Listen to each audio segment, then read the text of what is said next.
America's defense outposts. Construction of this aircraft was well underway when the year 1955 began. 6 production model C-130s were already under construction in January. At that time, the first plane, serial number 3001, occupied position 2 on the production line. The aircraft soon was moved to the final assembly position. A check was made to see that the actual weight of the engine, an Allison T-56, met specifications before installing it on the plane.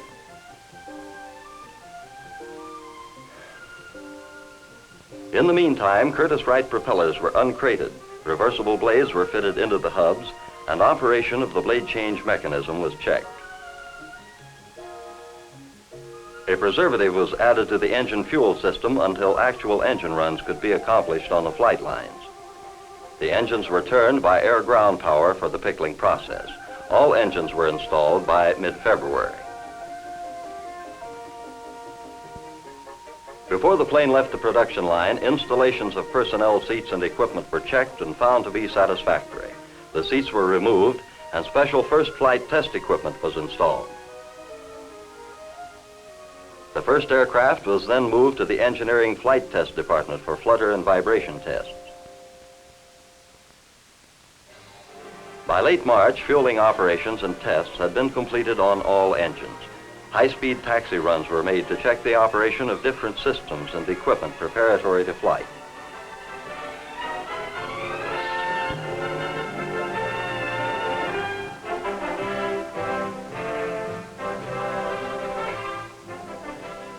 The first production C-130 took off on its maiden flight on April 7, 1955.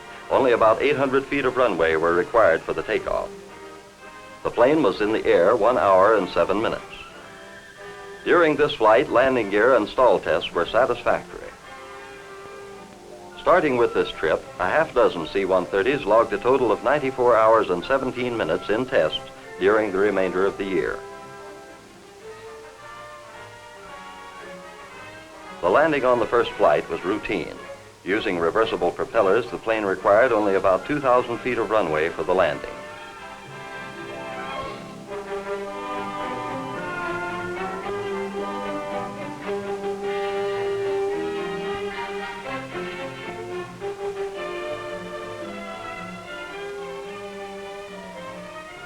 On a landing a few days later, however, a fire developed resulting from the failure of a fuel quick disconnect behind engine number 2 firewall. After the aircraft was repaired, more test flights were conducted. While number 3001 went through production, pre-flight, and engineering flight testing, static tests were being performed on airplane number 3002. The second aircraft had been designated as a static test article, a guinea pig for experimental purposes in the C-130 program.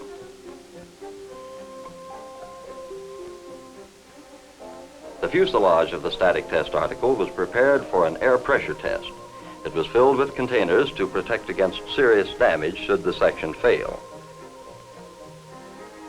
The aft section failed at 12.74 pounds per square inch. To reduce potential damage resulting from pressure tests, Lockheed proposed that further tests be conducted hydrostatically. The Air Force concurred. A concrete pool was built for the hydrostatic or underwater tests of the aft and nose sections. The pool cost approximately $20,000, and the water method has saved an estimated $500,000. The water testing procedure was simple. The fuselage section was bulkheaded, made watertight, filled with water, and submerged.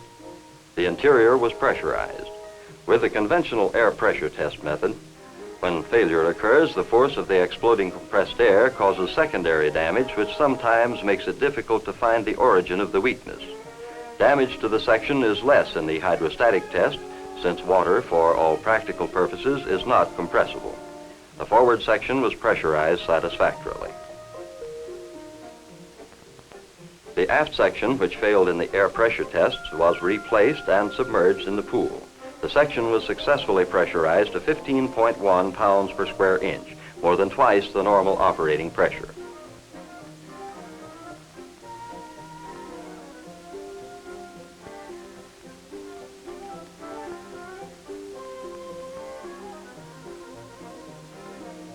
Due to the uniformity of the center fuselage section, and as a result of some previous testing at the California Division, it was considered safe to test this section with air. The section was pressurized to the required 15 pounds per square inch. The outer wing flaps were subjected to extensive fatigue tests.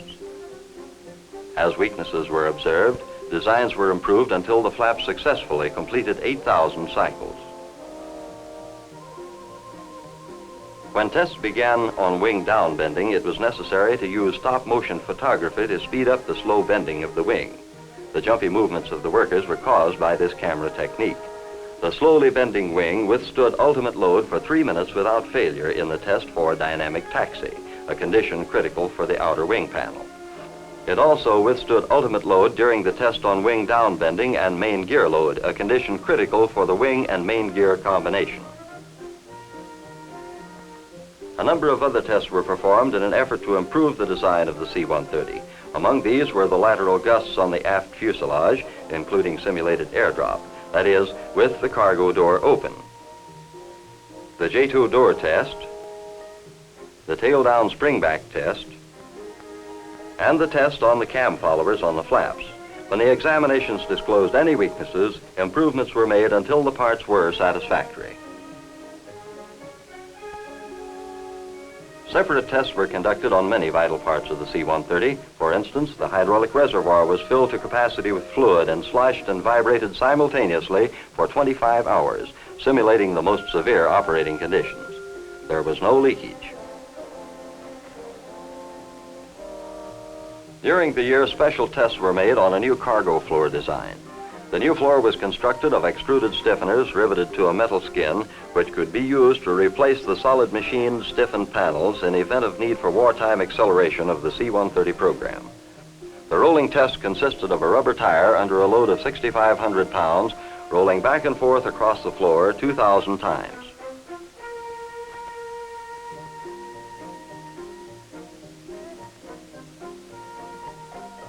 Operation of the main landing gear was observed under extreme temperature and environmental conditions and was also subjected to sand, frozen mud, and salt spray. Temperatures range from -65 to +160 degrees Fahrenheit. This tandem landing gear is designed to enable the plane to operate safely from semi-prepared landing fields.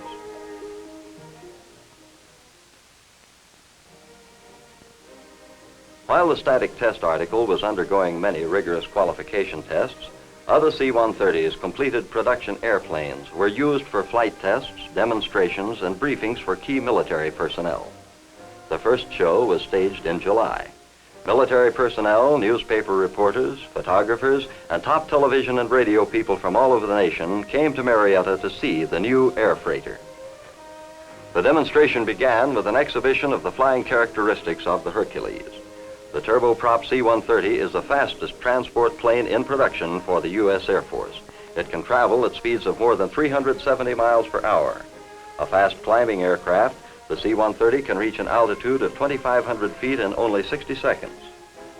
A versatile plane, the C-130 can fly with the Stratojets at 40,000 feet altitude on long missions, or it can dip low enough to drop paratroops and supplies to advance military base operations.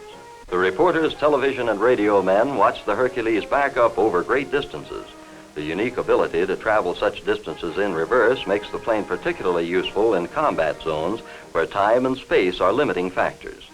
The steerable nose wheel and the reversible propellers allow the aircraft to park in a very limited area.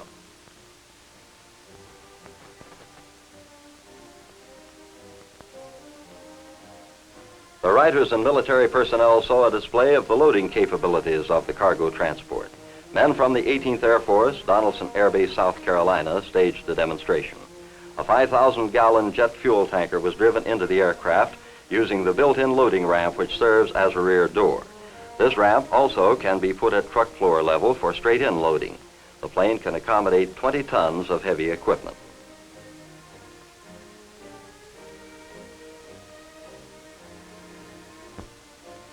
The changeover from cargo to personnel transport can be accomplished in a matter of minutes.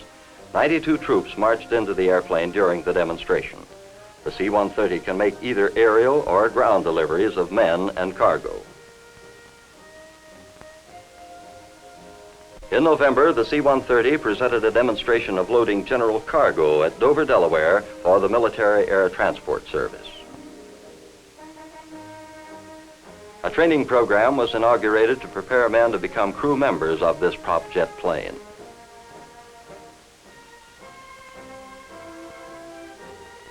Spare parts shipments to the Air Force commands, which are to receive the C-130s, were ahead of schedule.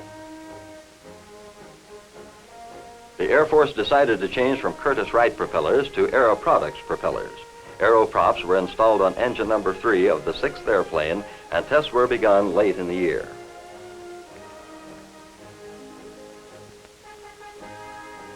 The cargo transport is to be used as a supply ship in the Arctic regions. Development design was started on a ski wheel for the C-130. The ski wheels were scheduled to be flight tested late in 1956.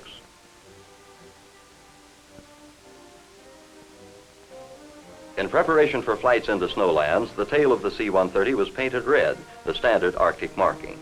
The color makes the aircraft visible against a background of snow-covered or even desert terrain.